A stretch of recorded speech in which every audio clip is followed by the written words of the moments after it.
Welcome to the Real Estate Espresso Podcast, your morning shot of what's new in the world of real estate investing. For Thursday, October the 6th, I'm your host, Victor Menashe.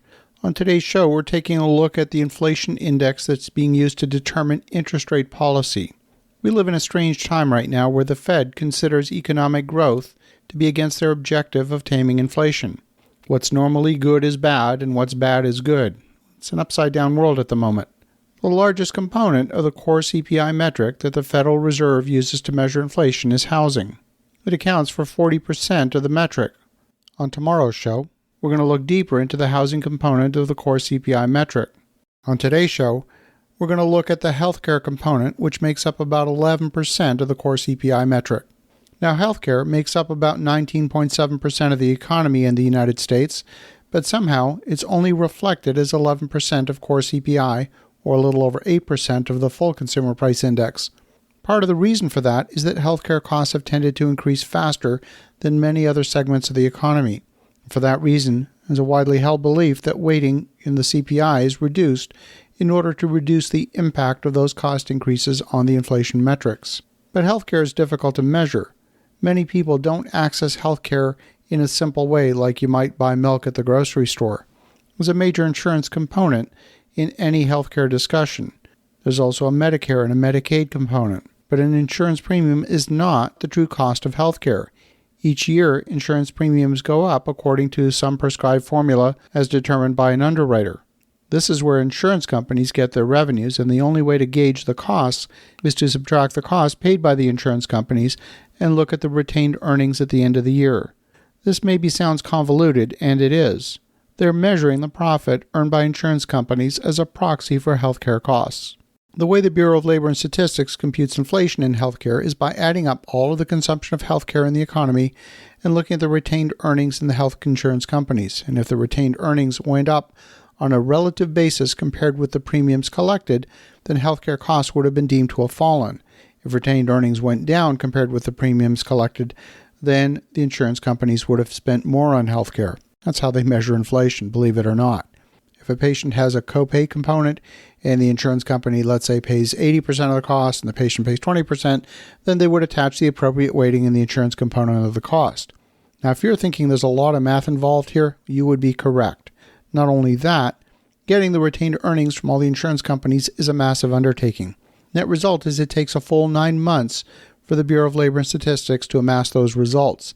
The numbers are published in October of each year. In October of 2021, those numbers were for calendar 2020, and the numbers that are about to be published later this month will in fact be for calendar 2021. So why is that significant? If you remember, in both 2020 and 2021, we had a pandemic underway. Insurance companies were continuing to collect insurance premiums. Because of the pandemic, fewer people went to visit the doctor, many elective surgeries were delayed, and some were canceled altogether, so the retained earnings at the insurance companies went way up as they spent far less on healthcare than they collected in insurance premiums. In 2022, people started going back to the doctor, getting new prescriptions, getting new diagnoses, scheduling elective surgeries, and so on. And that means the retained earnings for health insurance companies will in fact be down in 2022, but that will not appear in the Core CPI statistics until October of next year, October of 2023. Now, starting in October of 21, health insurance began rising at about 2.1% a month average, and that pace has persisted through August of this year. And it's likely to do so again in September. On average, that has added about 2.4 basis points to the Core CPI each month. With the October report, health insurance will go from a 2.1% average to a minus 3.9% average decline. That means that we will start subtracting about 4.5 basis points each month from the core inflation. The increase in retained earnings for 2021 will be published this month in October, and they will appear as though the healthcare cost for the entire month dropped by a lot in October. And that number will hold constant for the next year. According to some of the analysts that I follow, the impact on core CPI of this phantom fall in healthcare costs, as measured by retained earnings, will be a substantial reduction in the core CPI. And you can predict that there will be declarations of victory from congressional politicians, from the White House, and even the Federal Reserve that the inflation-fighting efforts are working. And by the way, the economy remains strong. The perfect message for an upcoming election. The fact is, nothing measurable happened in the month of October to lower inflation in healthcare. It's a delayed number from 2021 that is just now appearing in the metrics. For those of you who are math geeks, I'm going to put a link in the show notes to the Bureau of Labor and Statistics website, which helps explain their healthcare methodology.